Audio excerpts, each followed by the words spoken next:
I'm Tori Brennan, and I'm 29 years old. Last Thanksgiving, my father stood up in front of 30 relatives and grounded me like I was a disobedient child, because I dared to ask what my grandmother left me in her will. The entire room laughed. My face burned so hot I could feel my pulse in my teeth. But I looked him dead in the eye and said one word. All right. The next morning, he knocked on my bedroom door, smirking. Finally learned your place? He said. Then he saw the empty room. No clothes, no suitcase, no me. Before he could dial my number, the doorbell rang, and the family lawyer was standing on the porch, trembling, holding a briefcase full of documents my father never knew existed. Mr. Brennan, he said, what have you done? Before I tell you what was in that briefcase, take a moment to like and subscribe, but only if this story genuinely speaks to you. And drop a comment letting me know where you're listening from and what time it is right now. Now let me take you back to last September, the morning my grandmother died, and the first domino fell. My grandmother, Eleanor Brennan, passed on a Tuesday morning at Providence Portland Medical Center. She was 87. I got the call from my mother at 6:14 a.m. I remember the exact time because I was already awake, sitting at my drafting table in my 480-square-foot studio apartment, sketching a rain garden for a client in Lake Oswego. Mom's voice was thin, like tissue paper held up to light. It's Grandma Tori. She's gone. I drove the 20 minutes to the hospital in silence. No radio, no podcast, just the sound of Portland rain on the windshield and my own breathing. When I arrived, my father was already in the hallway. Richard Brennan, 63, retired state judge, 6'1", wearing a barber-waxed jacket even at dawn. He wasn't crying. He was on his phone speaking to someone about estate paperwork. I heard the words filing timeline and probate schedule before he noticed me and ended the call without saying goodbye. My brother Garrett was beside him. 33, dark suit even at a hospital, arm looped around Dad's shoulder like a running mate at a campaign stop. They looked like a unit, a wall. I stood at the far end of the corridor, alone, clutching a paper cup of vending machine coffee that I never drank. The last time I'd seen Grandma Eleanor, she was in her wheelchair in the garden of her colonial house on Hawthorne Street, gripping my hand with surprising strength. Tori, she'd said, her voice low so no one else could hear. I've taken care of things. You trust me, okay? I'd nodded, not understanding. Not yet. At the funeral 3 days later, the church was old Portland granite. Tall nave, white lilies everywhere, a mahogany casket polished to a mirror shine. My father gave the eulogy. He spoke for 11 minutes about the Brennan legacy, about tradition, about how my son will carry this family forward. He mentioned Garrett by name 4 times. He mentioned my mother once. He did not mention me at all. Afterward, in the reception line, my Aunt Margaret's husband asked me what I did for work these days. Before I could answer, my father leaned in from behind. She plants trees for rich people, he said, and a few people chuckled politely. I felt the burn start at my sternum and climb. I was turning to leave when a man I didn't recognize stepped forward. Older, silver-haired, wire-rimmed glasses with thin gold frames. He took my hand gently and shook it. Your grandmother was very proud of you, he said quietly. I'll be in touch. And then he was gone, disappearing into the crowd of black coats before I could ask his name. I didn't know it then, but that man was Harold Caldwell, and he was holding the key to everything. That evening, 15 of us gathered at the family house for dinner. The Brennan House, a white colonial on Hawthorne Street with a wrought iron gate and 100-year-old oak trees in the yard. My grandmother built that house with money from her side of the family, long before she married my grandfather. I always loved it. The crown molding, the deep windowsills, the garden out back where Grandma grew peonies the color of ballet slippers. Inside, the long oak dining table was set with the family's sterling silver flatware, a set that had been in the Brennan name for 3 generations, candles in silver holders, a bottle of Willamette Valley Pinot Noir breathing on the sideboard. Everything arranged to look like old money and perfect lineage. My father sat at the head naturally. He raised his glass. Mom left everything to me to manage, he announced, scanning the table. I'll make sure the family assets are distributed to the right people, based on capability. His eyes landed on me. That means you don't need to worry about any of it, Tori. Complex things aren't really your area. Garrett nodded like a judge's clerk. His wife Meredith adjusted her Mikimoto pearl strand and said nothing. I set my fork down. Dad, Grandma told me. My mother was confused at the end, he cut in. Whatever she promised you, forget it. My mother, Linda, stared at her plate. She didn't look up. She never looked up. After dinner, I excused myself and went upstairs to the bedroom I'd grown up in. The Frank Lloyd Wright poster I'd taped to the wall at 16 was still there, edges curling. I sat on the bed and opened the nightstand drawer out of habit. Inside was an envelope that hadn't been there before. Cream-colored stationery with a faint watermark. My name on the front, in blue ink, in a handwriting I'd know anywhere. Shaky, but deliberate. Grandma's handwriting. My hands were trembling when I picked it up. I opened the envelope slowly, sitting cross-legged on the twin bed I'd slept in from ages 5 to 18. The ceiling fan above me wobbled the same way it always had. The room smelled like old wallpaper and cedar closet. Inside were two things. The first was a letter, 2 pages, front and back, in Grandma Eleanor's handwriting. The pen had pressed hard enough to leave grooves in the paper, as though she'd wanted the words to be permanent, physical, something no one could delete with a keystroke. The second was a photocopy. Partial. Maybe 6 pages out of what looked like a longer document. The header read, Irrevocable Trust Agreement. Eleanor M. Brennan, Settler. Halfway down the first photocopied page, highlighted in yellow, was a single line. Beneficiary, Victoria Tori Brennan. I read the letter with tears sliding down my face. Tori, if you're reading this, then I'm gone, and your father is already doing what I knew he would do. I'm sorry I couldn't stop him while I was alive. I tried, in my way. But men like your father don't hear women. They only hear documents. The original trust is with my attorney, Harold Caldwell.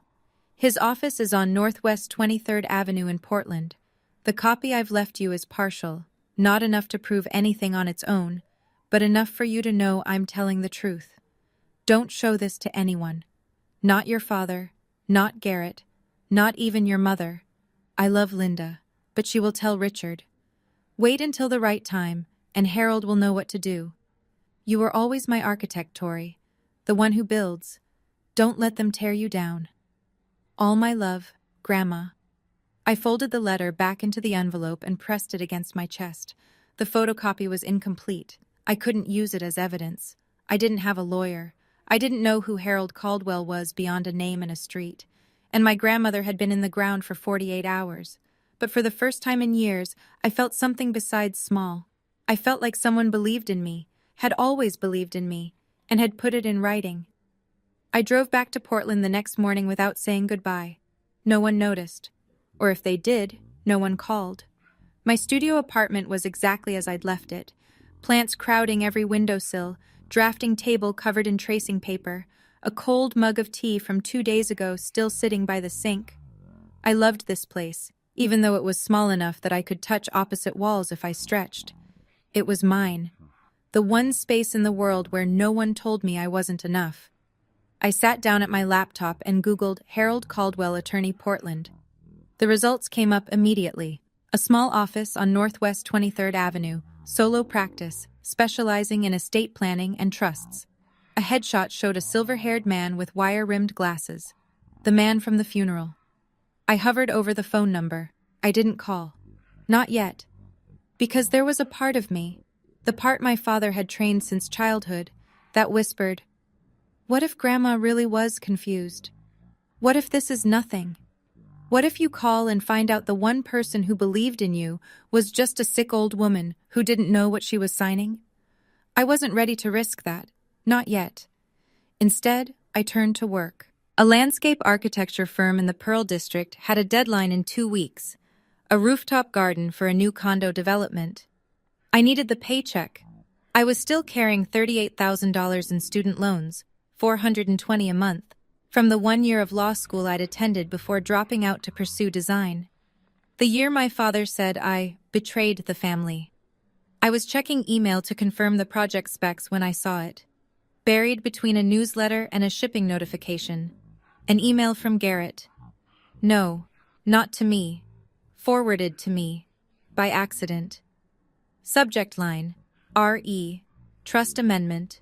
Draft Petition. My stomach dropped. I clicked it open, scanned the first lines. Then my phone buzzed with the project deadline reminder, and I had to close the laptop and get to the office. But I'd seen enough to know that whatever my father was planning, it had already started. 3 weeks passed. I threw myself into work. The rooftop garden project consumed 16-hour days, and I let it, because focus was easier than fear. But the email sat in my inbox like a splinter under skin. I hadn't opened it again. I wasn't sure I wanted to. Then my mother called. "Tori, your father wants the whole family together for Thanksgiving."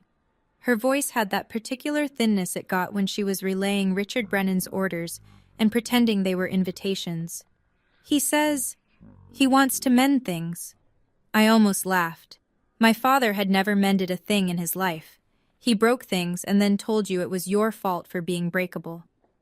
"I'll think about it, Mom." "Please, honey, he's trying." I said I'd let her know and hung up. Then I sat at my kitchen table, a second-hand IKEA piece I'd sanded and restained myself, and finally opened Garrett's accidentally forwarded email. It was a chain. 7 messages between my brother and my father spanning 2 weeks. The subject line, Trust Amendment, Draft Petition, was exactly what it sounded like. Garrett had drafted a legal petition to the court requesting a change of beneficiary on Grandma Eleanor's trust. The grounds cited were financial incompetence of the named beneficiary, me. The petition argued that I had a pattern of unstable career decisions, no significant assets, and outstanding educational debt inconsistent with fiduciary responsibility. My brother had written that about me, in legal language, for a court filing. But the line that made my vision blur wasn't the legal jargon. It was the casual message Garrett had typed to my father at the bottom of the chain. "She won't fight it. She never fights anything. That's the beauty of it, Dad." I sat there for a long time. Then I screenshot every message in the chain, uploaded them to my cloud drive, and backed them up on a thumb drive I kept in my sock drawer. I called my mother back. "Tell Dad I'll be there for Thanksgiving." I was going home, but not to mend anything. The next morning, I called Harold Caldwell's office. A receptionist answered. An older woman with a warm, efficient voice. I gave my name. There was a pause. Then she said, "Ms. Brennan, Mr. Caldwell has been expecting your call. Can you come in today?" 2 hours later, I was sitting across from him in a small office on Northwest 23rd Avenue. Bookshelves lined every wall. Leather-bound legal volumes, dog-eared and tabbed. An oriental rug that had seen better decades covered the floor. On his desk, a coffee mug had gone cold. Harold Caldwell was the man from the funeral. Same silver hair, same wire-rimmed glasses with gold frames, same measured calm. He looked like a man who had spent his career choosing his words with surgical precision. "Your grandmother hired me 20 years ago," he said. "I drafted her original will, her living trust, and 8 years ago, after a conversation that troubled her deeply, she asked me to create an irrevocable trust with you as the sole beneficiary."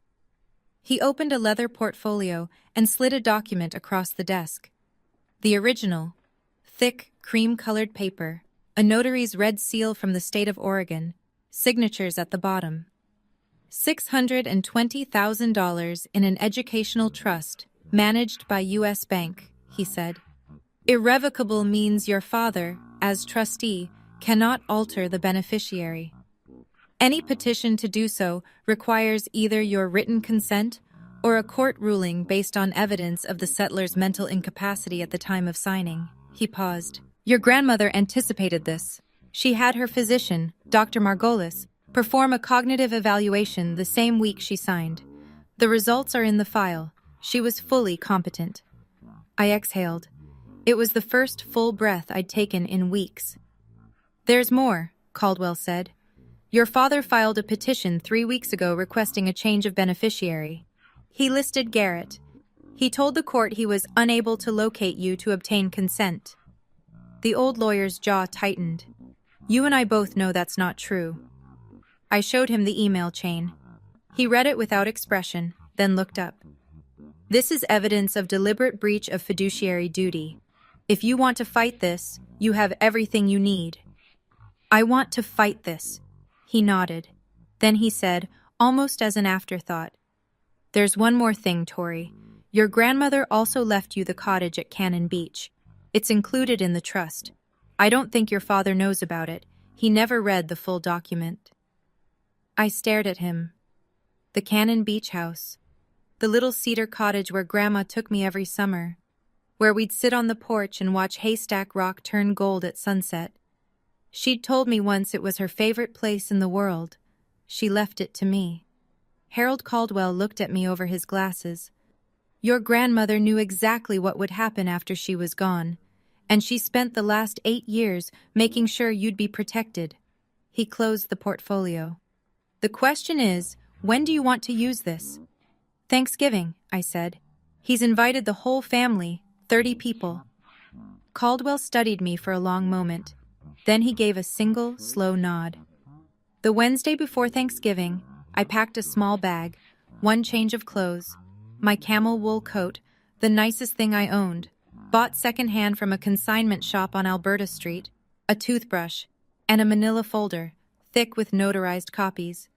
The originals stayed with Caldwell. We'd agreed on that. He would hold the master set in his office safe, and I would carry copies, notarized, stamped, admissible as secondary evidence if needed. The originals were for the courtroom. The copies were for the family. I drove south through the autumn hills of Oregon. The leaves had gone full amber and rust along the highway, and the sky was that particular northwest gray that couldn't decide between rain and resignation. The Brennan house appeared through the trees like it always did. White colonial facade, wrought iron gate, the ancient oaks standing guard. From the outside, it looked like a postcard. This is what a good family looks like. That was the whole point. My mother met me at the door. She hugged me a beat too long, the way she did when she wanted to say something but wouldn't. Your father's in the study, she murmured. He's in a mood. I carried my bag upstairs, my old bedroom, the Frank Lloyd Wright poster, the twin bed, the nightstand drawer, now empty. I'd taken the envelope last time. From downstairs I heard Garrett's voice, then Meredith's bright, performative laugh, the clink of a wine glass. I knelt and slid the manila folder under the mattress. Then I went to the window. The backyard garden, Grandma's peony beds, was overgrown and gray. Nobody had tended it since she'd gotten too sick to kneel. The sight of it made my throat tight. I pressed my palm flat against the cold glass and whispered to no one, "I'm here, Grandma." Downstairs, the Camus Cabernet was open, the granite fireplace was crackling, and my father hadn't stood up when I walked in. He looked at me from his leather chair and said, "Oh, you came." Garrett was on the sofa beside Meredith, swirling wine. He glanced at my coat, second-hand, slightly pilled at the elbows, and said, "Still haven't upgraded the car, huh, Tor?" I smiled, sat down, said nothing. Tomorrow, 30 relatives would fill this house. My father had organized the largest Thanksgiving gathering in Brennan family history, far bigger than usual. I didn't know why yet, but a part of me suspected that Richard Brennan never did anything without an audience. Thanksgiving morning, the house filled like a theater before a show. Cars lined the street by 10 a.m. Aunt Margaret and Uncle Don from Bend, the Paulson cousins from Eugene, Great-Aunt Judith who flew in from Scottsdale. By noon, there were 32 people in the Brennan house, and the noise was a living thing. Laughter, clinking glasses, children running through hallways, the oven timer beeping every 20 minutes. I helped in the kitchen because nobody asked me to do anything else. Linda and Meredith sat at the breakfast nook drinking tea while I chopped celery for the stuffing. That felt about right. The family division of labor hadn't changed since I was 12. At 4 o'clock, we sat down to eat. The long oak table in the dining room seated 18. The overflow went to a folding table in the adjacent living room. I was placed at the folding table, between my 9-year-old second cousin Oliver and an empty chair. My father stood at the head of the main table, crystal chandelier above him, linen tablecloth, white as a surrender flag, the family's sterling silver gleaming under candlelight. He raised his glass of Pinot Noir. "This Thanksgiving is special," he said, his courtroom voice, the one that filled rooms and closed arguments. "We've lost Mom this year, but the Brennan family endures, and I'm proudest of all of my son Garrett, who just won the biggest case of his career." He turned to Garrett. "To you, son." Applause. Garrett accepted it with practiced modesty, a slight nod, a hand on Meredith's shoulder. From the folding table, my Aunt Margaret called out, "What about Tori? Any good news, sweetheart?" I opened my mouth. "Tori is still finding her way," my father said, not looking at me. "She's creative. We'll give her that." A ripple of polite laughter. "But every family needs someone to remind the rest of us not to take a wrong turn. Right, Tori?" The laughter rolled across both tables like a wave, and I sat there absorbing it the way I had since I was a child, spine straight, face neutral, hands in my lap. Oliver, the 9-year-old beside me, looked up and whispered, "Are you okay?" I nodded and handed him a bread roll. After the plates were cleared and the pumpkin pie was half gone and the port wine was flowing, my father stood again. The room quieted. He had the posture of a man about to deliver a verdict. "One more thing," he said. "Tomorrow morning, I'll be making an important family announcement regarding Mom's estate. I expect everyone to be present." He smiled, the smile of a man who has already decided the outcome. It's what Mom would have wanted. I looked at Garrett. He was studying his wineglass with a small private smile. I looked at my mother. She was staring at the tablecloth. I looked at my father. He was looking right at me. And for 1 second, his smile sharpened into something that wasn't a smile at all. Tomorrow, he was going to read his version of the will, in front of everyone. I excused myself to do the dishes. The kitchen was quiet except for the sound of water running and my own breathing. I stood at the sink scrubbing a roasting pan, suds up to my elbows, still wearing the same sweater I'd driven down in. In the next room, 32 people were laughing and drinking port, and not one of them had offered to help clear a single plate. I heard footsteps behind me. Garrett leaned against the doorframe, arms crossed, wineglass dangling from 2 fingers. "You know, Tor," he said casually, "you should really thank Dad for even letting you sit at the table, even if it was the kids' table." He chuckled at his own joke. I didn't turn around. I kept scrubbing. But something in me, some wire that had been pulled taut for 29 years, finally hummed. "Garrett," I said, my voice quiet and steady, "do you know what Grandma left me?" The silence behind me changed texture. I heard his wineglass clink against the counter. When I glanced over my shoulder, his face had gone very still. He left the kitchen without a word. 10 minutes later, my father's voice thundered from the living room. "Tori, get in here, now!" I dried my hands on a dish towel and walked in. 32 faces stared at me. The crystal chandelier threw little rainbows across the ceiling. My father stood in the center of the room, port wine in one hand, the other hand pointing at me like I was a defendant. "What did you say to your brother?" His voice was the judicial baritone, the one designed to make people smaller. "You threatened him? With the will? You think you can manipulate this family?" I opened my mouth to respond. He didn't let me. "You're grounded," he said. "You are grounded until you apologize to your brother. Go to your room." The room erupted. Not in protest. In laughter. 32 people, most of them adults, laughing because Richard Brennan had just grounded his 29-year-old daughter like she was a misbehaving child. Aunt Margaret covered her mouth, but her shoulders were shaking. Uncle Don snorted into his port. Even Meredith let out a delicate, performative gasp that was really a giggle. My face burned. The heat climbed from my chest to my neck to my temples in a single wave. I looked for my mother. Linda was sitting in the corner chair, staring at her hands, silent. Nobody said stop. Nobody said that's enough, Richard. Nobody said anything at all except laughter. I looked at my father. His Cartier tank watch caught the light as he jabbed his finger toward the staircase. "Go," he repeated. "Now." I held his gaze for 3 full seconds.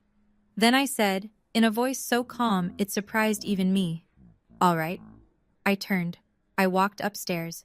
I closed the bedroom door behind me. And then I picked up my phone and called Harold Caldwell. It rang twice.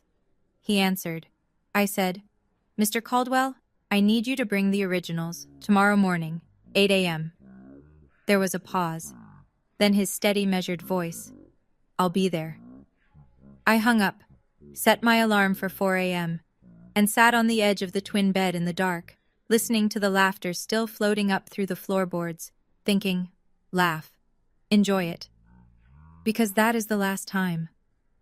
I know, right now, some of you are furious on my behalf. And honestly, I don't blame you. Let me ask you something. Have you ever been humiliated by your own family in front of a room full of people? Have you ever been put in your place by someone who was supposed to protect you? If you want to find out what happened the next morning, when my father opened my bedroom door and found it empty, stay with me. And if this story is hitting close to home, tap that like button so I know you're still here. I left at 4:15 in the morning. No drama, no slamming doors. I packed my bag in the dark, slid the manila folder into my tote, and walked downstairs in my socks so the floorboards wouldn't creak. The only thing I left behind was the framed photo of Grandma Eleanor on the nightstand, face down. I drove to a 24-hour diner 3 miles from the house, ordered coffee I didn't drink, and waited for daylight. At 7:42 a.m., I know because I was watching the clock, my phone lit up. A text from Garrett. "Where are you? Dad's looking for you." I didn't respond. Inside the Brennan house, I'd learn the details later from my cousin Danny, the morning unfolded like this. My father came downstairs at 7:30, freshly showered, wearing a pressed Oxford shirt, looking like a man about to chair a board meeting. He poured his coffee, scanned the room, and said, "Someone go wake Tori. She's got an apology to make." Nobody moved. Not because they were standing up for me, because nobody wanted to deal with it.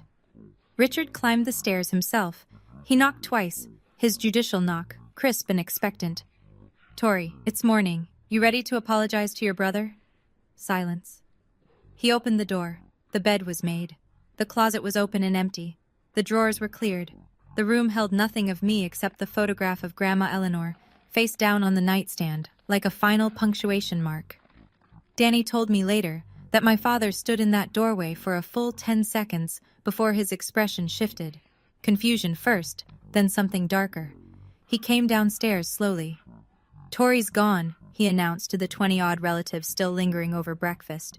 His voice was flat, controlled. "She left, in the middle of the night, like a coward." Garrett looked up from his laptop and smiled. "Well," he said, "that settles it." My father nodded. "It certainly does. Now, I was planning to make the estate announcement at 10, but since the only person who might object has run away..." The doorbell rang. My mother opened it.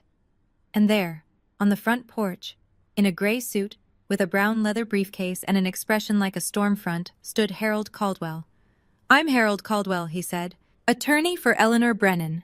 I need to speak with the entire family, right now." The dining room went quiet in stages. First the conversation nearest the front door, then a ripple of silence, spreading table by table until even the children stopped fidgeting. Harold Caldwell walked into the room the way a man walks into a courtroom, unhurried, deliberate, and completely certain of his authority. He set his leather briefcase on the dining table, right on top of the leftover Thanksgiving linen, and unclasped it without sitting down. His hands, I was told, had a visible tremor, not from nerves, from anger. My father rose from his chair at the head of the table. He was taller than Caldwell by 4 inches, broader by 30 pounds. He used every bit of it. "Harold," the name came out like a warning. "You were not invited. This is my home." Caldwell looked at him. "This is the home that Eleanor Brennan built with her family's money, Mr. Brennan. And I'm here because I have a legal obligation, a fiduciary duty, to the beneficiary of her trust. Tori has no rights to... Tori is the sole named beneficiary of an irrevocable trust executed 8 years ago. You know this. You've known it since the day your mother signed it. The room was so still I could have heard the furnace click on 3 rooms away. 30 pairs of eyes moved between the two men like spectators at a trial, which, in a way, they were. Richard's jaw clenched. My mother was in cognitive decline. Whatever she signed was signed in the presence of 2 independent witnesses and accompanied by a physician's evaluation confirming full mental competency. Caldwell opened the briefcase and removed a folder. "I have the documentation here. Would you like me to read it aloud, Mr. Brennan, to everyone?" The question hung in the air. Aunt Margaret, seated near the window, leaned forward. Uncle Don put down his coffee cup. Even the children had gone silent. Richard Brennan looked at the folder in Caldwell's hands the way a man looks at a loaded weapon pointed at his chest. Then he straightened his shoulders and said, very quietly, "Get out of my house." "Sir," Caldwell said, "what have you done?"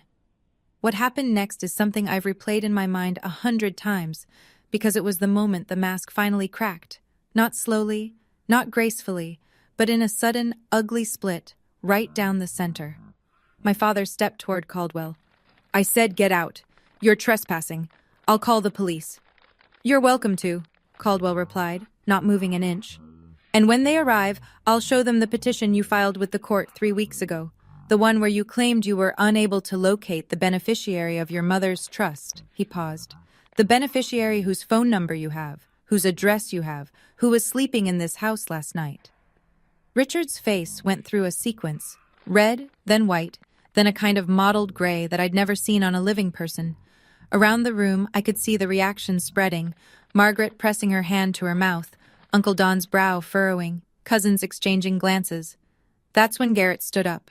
My brother, the golden child, the lawyer, the one who always knew the right angle, stepped forward with his hands raised in a calming gesture. "Mr. Caldwell," he said smoothly, "I appreciate your concern, but any documents you're referencing can be contested in the appropriate legal—" "You drafted the petition, didn't you, Mr. Brennan?" Caldwell turned to face him. His voice was quiet, precise, surgical. "You prepared a filing to change the beneficiary of an irrevocable trust on behalf of your father, who is also the trustee. I have the emails." Garrett's composure didn't shatter. It evaporated. One moment he was a confident attorney. The next he was a man whose mouth had gone slack and whose eyes had darted, involuntarily, unmistakably, to his father. "Dad," he said under his breath, "we need to talk. Privately." Richard didn't even look at him. "No, I have nothing to hide." Aunt Margaret stood up from her chair. Her voice, when she spoke, carried the particular authority of a woman who had watched a family lie to itself for decades and had finally had enough. "Richard," she said, "let the man speak." A murmur of agreement rippled through the room, not loud, not defiant, but present, like the first cracks in a frozen lake before the whole surface gives way. My father looked around the room and saw, perhaps for the first time, that the audience he'd assembled for his own performance was no longer on his side. "This is absurd," he said, but his voice had lost its courtroom resonance. It sounded smaller, thinner, like tissue paper held up to light. My father did what my father has always done when he feels the ground shifting beneath him. He escalated. "Everyone, listen to me." He raised both hands, palms out, the gesture of a man restoring order in a courtroom. "This man," he jabbed a finger at Caldwell, "was hired by my mother years ago when she was already in decline. He's been filling Tori's head with fantasies. This is a family matter, and I will not have an outsider. Richard," Caldwell's voice cut through like a blade, "I served your mother for 20 years. I am not an outsider, and I am here because you violated the terms of a legal instrument that you swore, as trustee, to uphold." "Out!" My father's voice cracked on the word. He pointed at the door. "Get out of this house right now, or I swear to God I will have you arrested for trespassing." Caldwell looked at him for a long moment.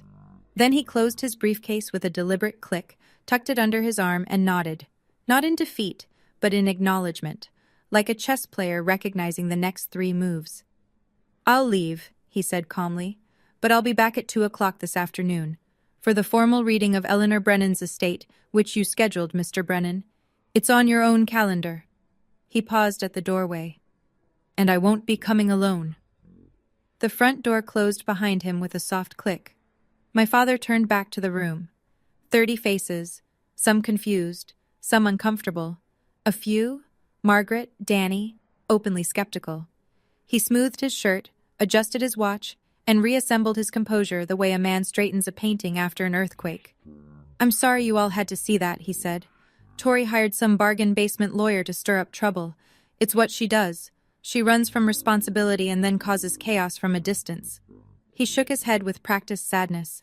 "This afternoon, I'll read Mom's will properly, and everything will be clear. I promise you that." Garrett, who had been standing frozen by the sofa, sat back down and pulled his laptop onto his knees. His fingers moved quickly, deleting something, I'd later realize. Emails. The room exhaled. People returned to their coffee, their conversations, their children. The crisis had been deferred. Richard Brennan was still in control, or so he believed. 2 o'clock was 5 hours away. The clock on the mantelpiece, a Waterford crystal anniversary piece that had belonged to my grandmother, counted every second. I was parked outside a Stumptown Coffee on Division Street, watching rain trace crooked lines down my windshield. My Honda Civic, 2014, 147,000 miles, a small dent in the rear bumper from a parking garage in college, was not the kind of car that made anyone look twice. And that morning, invisibility was exactly what I needed. My laptop was open on the passenger seat.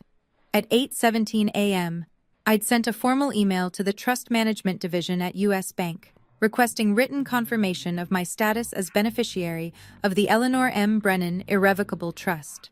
At 9:41, the reply came, from a trust officer named Patricia Langley. "Dear Ms. Brennan, this is to confirm that you are the sole named beneficiary of the Eleanor M. Brennan Irrevocable Trust, account Annistant. The trust corpus of $620,000 remains intact and has not been disbursed. A petition to amend the beneficiary designation was filed on October 14th by the current trustee, Richard A. Brennan, but has not been approved by the court. No disbursements can be made without your written authorization."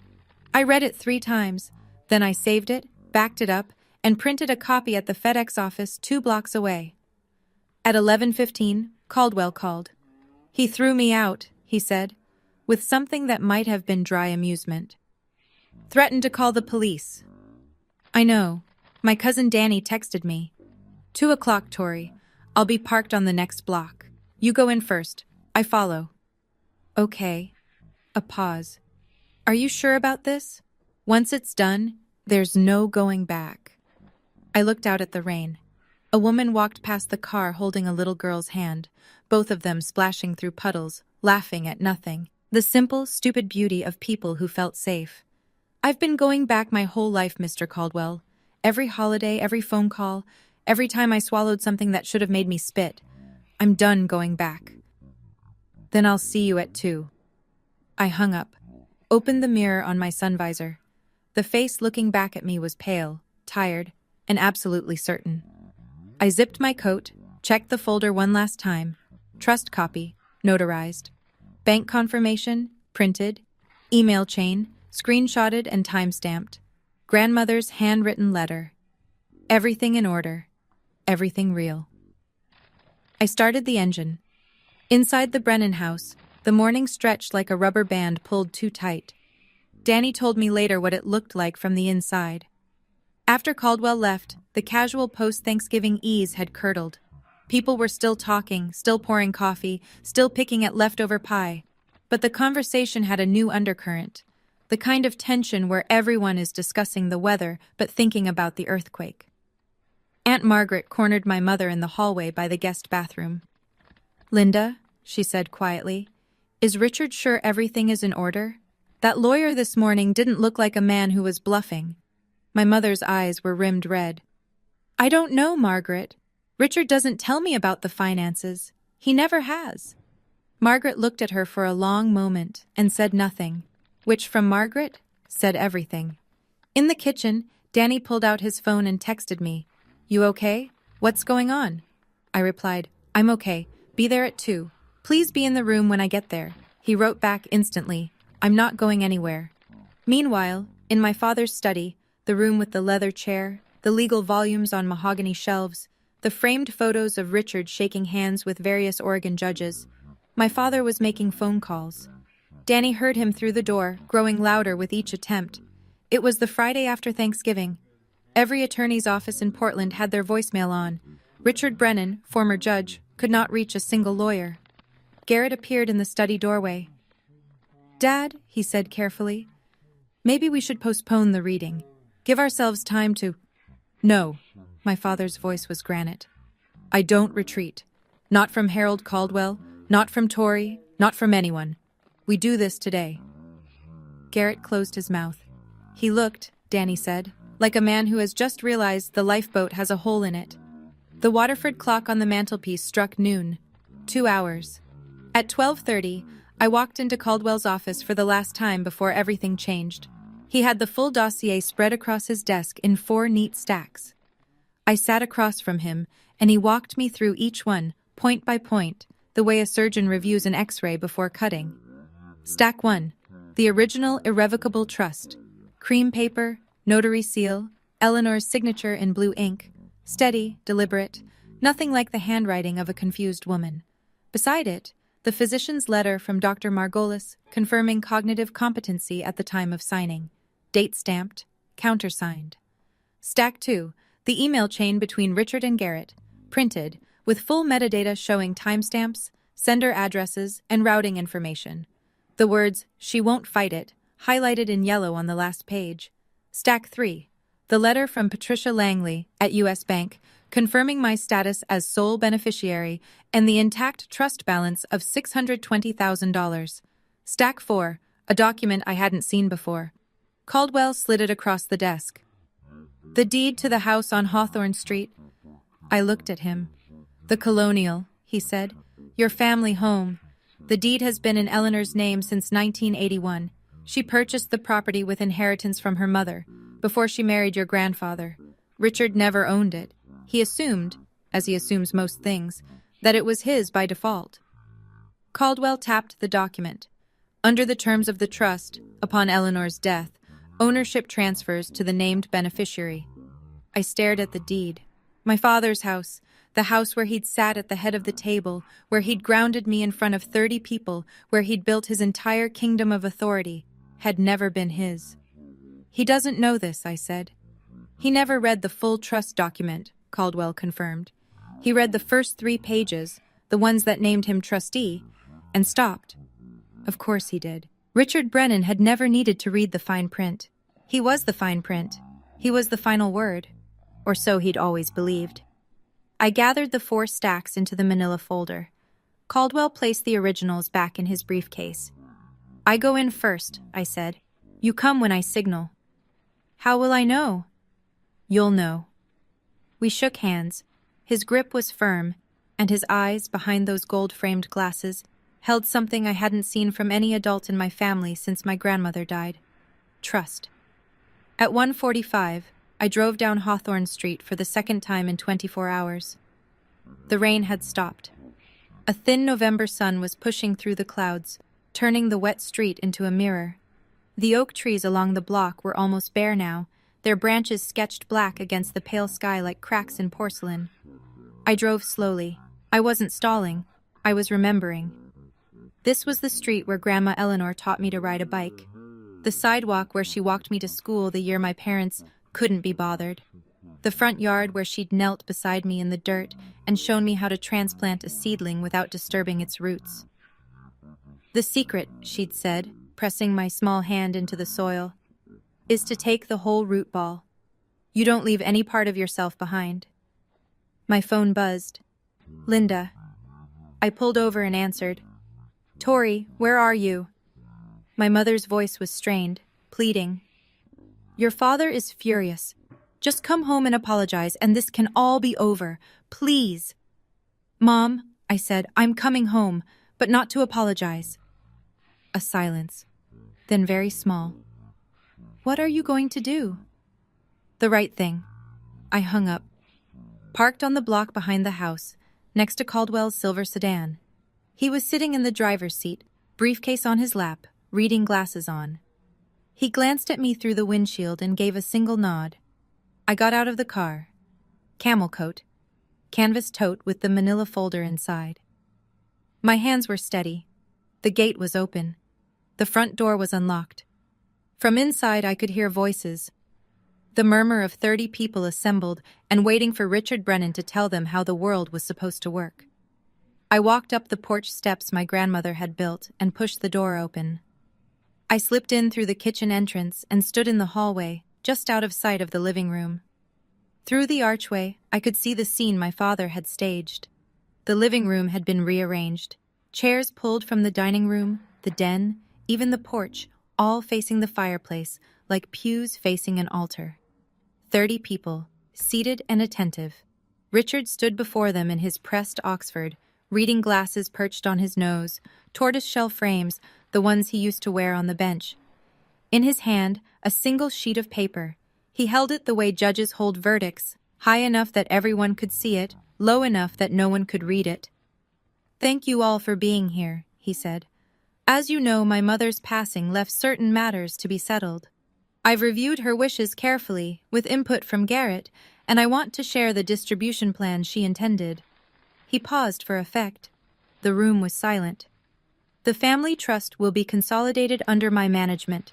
The educational fund, $620,000, will be transferred to Garrett for stewardship of the next generation." He glanced up, as though checking his audience. "As for Tori," a small, merciful smile. "Mom wanted her to have a gesture of goodwill. $5,000. A few sympathetic nods. Meredith placed her hand on Garrett's arm. Garrett lowered his eyes in a performance of humility so polished it could have won an award. "Are there any questions?" my father asked. From the hallway, I took a breath, pulled the manila folder from my tote, and stepped into the room. Behind me, the front door opened quietly. Harold Caldwell walked in. "I want you to picture this for a second. You walk into a room. 30 of your relatives are sitting there. Your father has just told all of them that you're worth $5,000. He's holding a piece of paper like it's a gavel. And you're holding the truth. What would you do? Tell me in the comments. And if you haven't subscribed yet, now's the moment. Because what happened next in that living room is something nobody in my family has ever forgotten." Every head in the room turned. 32 faces, some surprised, some confused, a few genuinely pleased to see me. My cousin Danny, sitting in the back row, gave me a small nod. Aunt Margaret straightened in her chair. My father's expression went through 3 phases in 2 seconds: surprise, annoyance, then a hardening. The courtroom mask snapping back into place. "Well," he said, "the prodigal daughter returns." A few obligatory chuckles from the crowd. "I assumed you'd run off for good this time.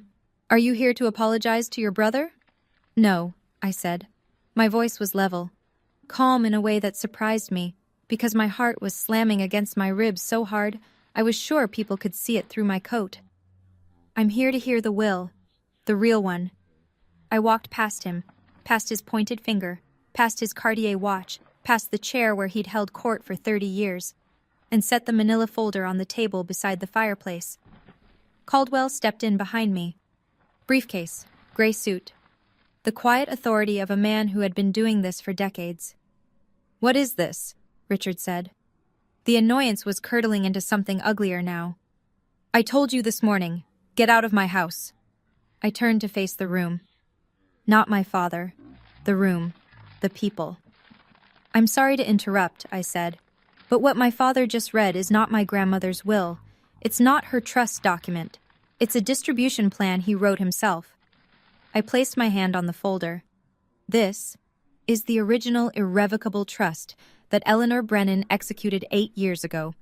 It was filed with her attorney, Mr. Caldwell, and verified by U.S. Bank, the institution managing the trust fund." I opened the folder. My grandmother named one beneficiary, me. Silence. Not the polite, performative silence of a family gathering. The absolute atmospheric silence of a room full of people who have just realized they are witnessing something they cannot undo. My father's face drained of color, not gradually, all at once, like someone had pulled a plug. Aunt Margaret said, clearly and firmly, Let her speak. Caldwell stepped forward. He opened his briefcase on the table beside my manila folder, removed the original trust document, and held it up so the room could see the notary's red seal, the state of Oregon, bright as a stop sign against the cream-colored paper. "This is the irrevocable trust of Eleanor Margaret Brennan," he said. His voice carried the way good lawyers' voices carry, without shouting, without strain. Executed on March 14th, 8 years ago. I was present at the signing, along with 2 independent witnesses, a retired clerk of court named Dorothy Haynes and a CPA named Robert Voss. Both are available to confirm. He began to read. The settlor, Eleanor M. Brennan, hereby establishes this irrevocable trust for the sole benefit of her granddaughter, Victoria Torrey Brennan. He paused and looked at the room over his glasses. Trust corpus. A sum of $620,000, held and managed by U.S. Bank, Portland, Oregon. Additionally, the real property located at 4714 Hawthorne Street, Portland, Oregon, deed recorded under Multnomah County, originally purchased in 1981, shall transfer to the beneficiary upon the settler's death. A gasp, audible, collective, swept through the room. Uncle Don leaned forward so far his chair creaked. Margaret closed her eyes briefly, then opened them and looked directly at my father. "The house," someone whispered from the back row. "She left her the house?" Caldwell continued. "As trustee, Richard A. Brennan was given administrative authority only. He was expressly prohibited from altering the beneficiary designation, disbursing funds without the beneficiary's written consent, or encumbering the real property in any way." Caldwell lowered the document and looked at my father. "In the past 3 months, Mr. Brennan has filed a petition to change the beneficiary to his son Garrett, claiming he was unable to locate Ms. Brennan. He also failed to notify her of the trust's existence after Eleanor's death, as required by Oregon law." Caldwell reached into the briefcase and produced the printed email chain. He held it up, the yellow highlighting visible from across the room. "These are emails between Richard Brennan and Garrett Brennan, in which Garrett drafted the fraudulent petition and Richard approved it." He read aloud the line that had burned itself into my memory. "She won't fight it. She never fights anything. That's the beauty of it, Dad." The room turned to look at Garrett. My brother was sitting very still, his hand frozen on Meredith's arm. His face had gone the color of ash. Meredith slowly, carefully extracted her arm from under his hand and folded both of hers in her lap. Aunt Margaret shook her head. Uncle Don muttered something under his breath. Danny stood up from his chair in the back row and walked forward to stand beside me, not saying anything, just standing there. Present. My father opened his mouth, closed it, opened it again. "She was confused," he said, but the words came out threadbare, worn through from overuse. "My mother didn't know what she was signing." Caldwell's response was immediate and surgical. "Your mother's physician, Dr. Helen Margolis, conducted a cognitive evaluation the same week as the signing. The results are documented and included in this file." He placed the medical report on the table. "Eleanor Brennan scored in the 93rd percentile for her age group. She was sharper than most of the people in this room." A long beat of silence. Then, from the back, Great Aunt Judith, 81 years old, Eleanor's younger sister, who had said almost nothing for 2 days, spoke. "Eleanor told me about the trust," she said quietly. 8 years ago, she said, "Richard will try to take it, but I've made sure he can't." She knew. She always knew. My father looked at Judith, then at Margaret, then at the room full of faces that were no longer looking at him with respect or deference, or even polite neutrality. They were looking at him the way you look at something you've just discovered was rotten underneath. He had assembled his own audience, and they had just become his jury. My father turned on Garrett. The alliance, the one they'd built over 33 years of shared entitlement, collapsed in a single sentence. "Say something!" Richard's voice broke open, raw and jagged. "You're the lawyer. Contest it. Do something." Garrett didn't move. He sat on the sofa, laptop still on his knees, and spoke in a voice so low that only the front row could hear him clearly. "Dad, irrevocable means irrevocable. You can't contest it. I told you that from the beginning. You told me you'd handle it." My father's hand came down on the back of a dining chair with a crack that made the nearest cousins flinch. His knuckles went white around the wood. "You said she'd never find out." And there it was. In front of 30 witnesses, my father confirmed every detail Harold Caldwell had just presented. Garrett had told him it was risky. Richard had pushed forward anyway, and both of them had agreed, in writing, that I was too passive to fight back. The port wine glass that Richard had been holding, the same one he'd been sipping from when he grounded me the night before, slipped from his other hand and shattered on the hardwood. The dark red pooled on the floor and spread slowly toward the Persian rug, and nobody moved to clean it up. Then something shifted. My father's posture changed. The aggression drained away, and in its place came something I had seen him use 1,000 times before. On my mother, on me, on anyone who cornered him.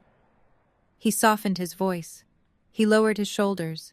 He turned to me with glistening eyes. "Tori, sweetheart."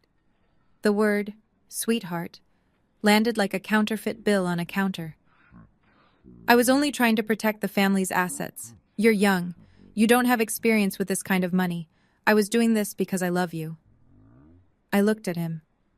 The man who had called my career a joke, who had seated me at the children's table, who had grounded me at 29 in front of every relative I had, who had told a court that he couldn't find me when I was sleeping in his own house. I let the silence hold for 3 seconds. Then I said, "You didn't do this because you love me, Dad. You did this because you've never believed a daughter deserves the same as a son, and that's not love. That's control." My mother stood up. I hadn't noticed her crying, but her face was wet, and her hands were trembling. She looked at my father, the man she'd been silent beside for 35 years, and said in a voice that shook but did not break, "You owe her an apology, Richard.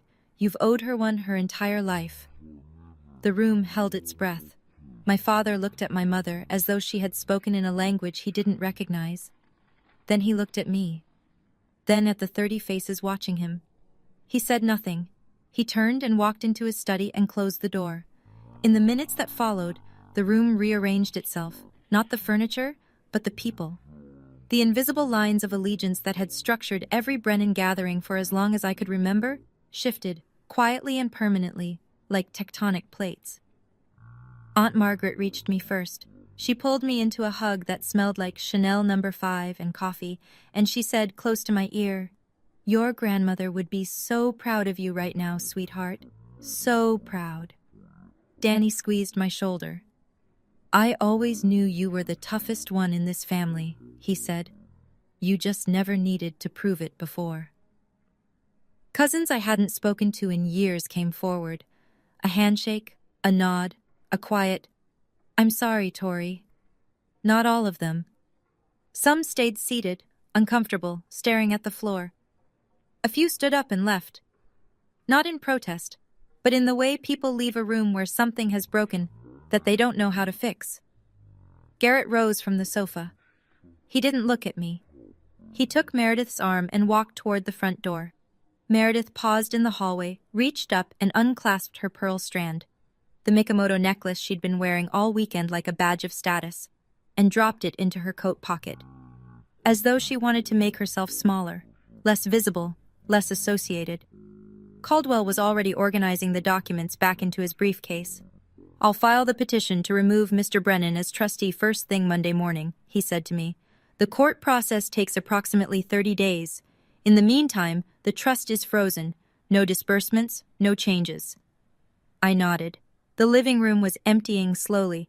The Thanksgiving linen on the table was creased and stained with port wine. The Waterford crystal clock on the mantelpiece read 2:47 p.m. The whole thing had taken 47 minutes. 30 years of silence, answered in 47 minutes. Monday morning, Harold Caldwell filed 3 documents with the Multnomah County Circuit Court. The first was a petition to remove Richard A. Brennan as trustee of the Eleanor M. Brennan Irrevocable Trust, citing breach of fiduciary duty, specifically, failure to notify the beneficiary, misrepresentation to the court regarding the beneficiary's whereabouts, and unauthorized attempt to amend an irrevocable instrument. The second was a formal request to appoint Caldwell as interim trustee until I could designate a permanent replacement. The third was a complaint filed with the Oregon State Bar against Garrett R. Brennan, alleging violation of the rules of professional conduct, specifically drafting a fraudulent petition to benefit an immediate family member while concealing a conflict of interest. Within 2 weeks, the court granted the trustee removal on an interim basis. Richard didn't contest it. His own attorney, a man named Foster from a mid-tier firm in Lake Oswego, whom he'd finally managed to reach the following Monday, advised him bluntly that he had no legal footing. "Irrevocable means irrevocable, Judge Brennan," Foster reportedly said. "And the email evidence is damning. If you fight this, you'll lose, and it'll cost you $60,000 to find that out." The $620,000 educational trust was transferred to an account in my name at U.S. Bank. Patricia Langley, the trust officer, called me personally to confirm. The deed to 4714 Hawthorne Street was updated.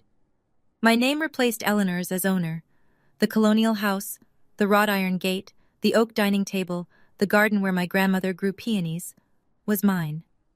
And Garrett, the golden child, the family's pride, received a formal notice of investigation from the Oregon State Bar. The process would take months, but the outcome was already taking shape: a 6-month suspension of his license for ethical violations. His largest client, a commercial real estate firm, dropped him within days of the complaint becoming semi-public. He quietly transitioned to corporate consulting, a job that required no bar membership and, conveniently, no courtroom appearances. My father called me once, 3 days after the filing. I answered because I thought, even then, even after everything, that maybe he would say the words. He didn't. He said, "You've destroyed this family." I said, "No, Dad, you did. I just brought the receipts." He hung up. I haven't heard from him since. 2 weeks after the court order, I drove to Hawthorne Street with a single key on a plain brass ring that Caldwell had handed me across his desk. "It's yours," he'd said simply. And for some reason, those 2 words undid me more than anything else had. I parked on the street. The oak trees were completely bare now, their branches a lattice against the December sky. The wrought iron gate swung open with a creak that I'd heard 10,000 times. The porch steps, Grandma Eleanor had them replaced in 2009, cedar over the old pine, still had her welcome mat. Faded green, a pattern of ferns. I turned the key. The door opened into the foyer, and the smell hit me first. Wood polish, old books, a trace of the lavender sachets my grandmother kept in every closet. The house was silent in a way I'd never experienced. My father's presence had always been the dominant frequency here, his voice filling every room, his opinions occupying every conversation. Without him, the house breathed differently. It breathed like it was finally resting. I walked through each room slowly. The living room, where 30 people had sat and watched my life change. The dining room, with the oak table still bearing faint water rings from port glasses. The kitchen, where I'd scrubbed a roasting pan alone while my family laughed in the next room. Upstairs, my bedroom, the poster, the twin bed, the nightstand with the empty drawer, Grandma's master bedroom, her reading chair by the window, a stack of novels on the side table, a pair of glasses she'd never wear again. Then the garden. I stood at the back door and looked out at what had been Eleanor Brennan's pride, the peony beds, now brown and tangled, edged with overgrown boxwood. The stone path she'd laid herself was barely visible under dead leaves. The birdbath was dry. I knelt, pressed my palms flat against the cold earth, closed my eyes. "I'll fix it, Grandma," I said. "I'll bring it back." And I knew, with the certainty that only grief and love and good dirt under your fingernails can give you, that I would. A week later, on a Saturday morning cold enough to see my breath, I drove 90 minutes west to Cannon Beach.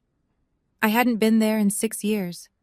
The last time was the summer before Grandma's health started to decline. The 2 of us sitting on the porch of the cedar cottage, drinking chamomile tea, watching Haystack Rock turn amber in the sunset while the tide pulled back and left the sand gleaming. She'd said, "This is my favorite place on earth, Tori. When I'm gone, I want someone who loves it to keep it." I'd thought she was being sentimental. She was being precise. The cottage was smaller than I remembered, or maybe I was bigger. Weathered cedar shingles, a porch that wrapped around 2 sides, Salt air so thick you could taste it. The key, another brass one, also from Caldwell, turned smoothly, and the door opened onto a space that still smelled like her. Lavender, old paperbacks, the faintly sweet scent of cedar walls in winter. On the kitchen table, there was a wooden box, not hidden, placed there deliberately, as though she'd known exactly who would come through the door and when. I lifted the lid. Inside, a stack of photographs, Grandma and me, ages 5 through 22, in this very cottage, planting beach grass in the dunes, building a driftwood fort, standing in matching rain boots on a stormy July afternoon, both of us grinning like idiots. Under the photographs, a letter, short this time, just a few lines. Tori, if you're reading this, you were brave enough. I knew you would be. This house is yours. It always was. I was just keeping it warm for you. Start over here if you need to, or come when the world is too much. Either way, it's waiting. I am so proud of you. Always. Grandma. I sat on the porch, her porch, my porch, and cried. Not the way I'd cried in the twin bed at Hawthorne Street, stifled and ashamed. This was different. This was the kind of crying that opens something instead of closing it, the kind that leaves you lighter, not emptier. The ocean was gray and vast and completely indifferent to everything that had happened in that living room, and there was a strange comfort in that. The tide didn't care about Richard Brennan's courtroom voice. The waves didn't know what an irrevocable trust was. Haystack Rock had been standing there for 15 million years and would keep standing long after all of us. The Brennans, the grudges, the folding tables were gone. I wiped my face, took a breath of salt air, and for the first time in months, felt something I'd almost forgotten the shape of. Peace. That Sunday night, back in Portland, I sat at the oak dining table in the Hawthorne house, my house, and wrote an email to my family. I wrote it once, read it twice, and sent it without a third draft because I knew if I kept revising, I'd start softening things that needed to stay sharp. To Richard Brennan, Linda Brennan, Garrett Brennan. I don't want to cut anyone out of my life. That was never the point, but I will not return to a relationship where I am belittled, dismissed, or treated as less than. If you want to have a relationship with me, it will be on terms of mutual respect, not hierarchy. The door is open, but it swings both ways now. Tori. My mother called 20 minutes later. She was crying, the real kind, not the anxious kind. I'm so sorry, Tori, she said. I should have stood up for you years ago. I was afraid of him. That's not an excuse. It's just the truth. I know, Mom, I said. I don't blame you, but I need you to start choosing what's right, not what's easy. Can you do that? A long pause. Then, I'm going to try. Garrett replied by text the next morning. 2 words. I understand. I read it, set the phone down, and didn't reply. Understanding was a start, but it wasn't the same as accountability. He'd get there or he wouldn't. That was his work, not mine. My father didn't respond. Not that day, not the next week, not the week after that. The silence was its own kind of answer. Familiar, really. Richard Brennan had been silent on the things that mattered my entire life. At least now I'd stopped waiting for him to speak. 6 months later, spring had come to Portland, and the peonies were coming back. I'd spent the winter on my hands and knees in my grandmother's garden, pruning, clearing, aerating the soil that had gone sour from 2 years of neglect. The roots were deeper than I'd expected. They'd survived the abandonment. They just needed someone to cut away the dead weight and let the light in. I knew the feeling. With the student loan gone, paid in full, $38,412, the most satisfying check I've ever written. I used a portion of the trust to lease a small studio space in the Alberta Arts District. Brennan Landscape Design. My name on the door. My grandmother's name, really. The Brennan name meant something different to me now. The Hawthorne house had become both home and office. I converted the downstairs study, Richard's old throne room, the one with the mahogany bookshelves and the leather chair, into a design studio. I replaced his legal volumes with plant identification guides and stacked the shelves with soil samples and seed catalogs. It felt right. It felt like rewriting. Danny came by on weekends to help with the garden. Aunt Margaret called every Sunday morning, sharp at 9. Just checking in, she'd say, and then we'd talk for an hour. Linda came to visit for the first time on a Thursday afternoon in April, the first time she'd entered the house without Richard beside her. We didn't say much. We planted tulip bulbs along the front walk, side by side, and that was enough. Richard rented an apartment across town. I heard through Margaret that he told his friends I'd stolen the house, that my grandmother had been manipulated, that the whole thing was Caldwell's fault. The story changed depending on the audience, but it always had the same ending. Richard Brennan was the victim. Some things, I suppose, are truly irrevocable. Garrett's suspension from the Oregon State Bar lasted 6 months. He'd moved to corporate consulting. Something with logistics, Margaret said. He and Meredith had quietly separated, though I didn't know the details and didn't ask. He hadn't contacted me since the I understand text. I left the door open, the way I said I would. I just wasn't going to stand in the doorway waiting. I'm telling you this story from the porch of the Cannon Beach cottage. It's a Saturday. The tide is out. Haystack Rock is doing what it always does, standing there, solid and ancient, and unbothered by anything as temporary as a family argument. I come here on weekends when I need to remember what quiet sounds like. The cottage is exactly as Grandma left it, except I've added a small herb garden by the front steps. Rosemary, thyme, lavender, the kind of plants that get stronger the more wind they take. I'm not telling this story to teach anyone a lesson. I don't believe in that. Every family is its own country, with its own laws and its own wars, and the people inside it are the only ones who know the real map. I can't tell you what to do with your father, your mother, your brother, your inheritance. I can only tell you what I did. Here's what I know now. Silence isn't agreement. I spent 29 years being quiet at the dinner table, and the people around me took that silence and called it consent. It wasn't. It was just a woman who hadn't found her evidence yet. Waiting isn't weakness. My father and my brother counted on the idea that I wouldn't fight. They were almost right. What they didn't account for was that there's a difference between someone who can't fight and someone who's choosing when to. And the last thing, the thing that matters most. My grandmother didn't leave me money. She left me proof. Proof that someone in my family saw me, the real me, the one who builds things, and decided I was worth protecting. Not with words, with documents, with plans, with the kind of love that hires a lawyer and thinks 8 years ahead. That's the inheritance that changed my life. Not the $620,000, not the houses, the knowledge that I was worth the trouble. I still have the Frank Lloyd Wright poster.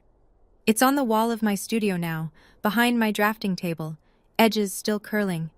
I look at it every morning and think about the girl who taped it up at 16, who wanted to build beautiful things and was told that wasn't enough.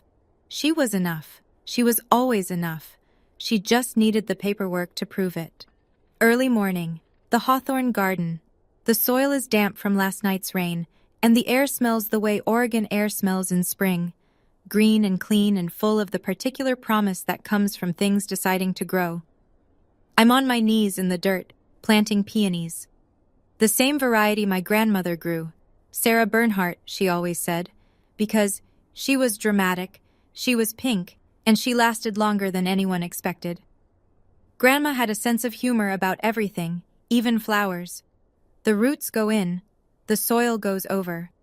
I press it down gently, firmly, the way she taught me, the whole root ball, nothing left behind.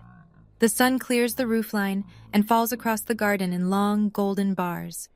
Somewhere in the house, my coffee is getting cold. Somewhere in Portland, my father is waking up in a rented apartment and telling himself a story where he's the hero. Somewhere in the future, maybe, he'll stop. I stand up, wipe the dirt from my hands, and notice something on the front porch that wasn't there last night. An envelope. No stamp. No return address.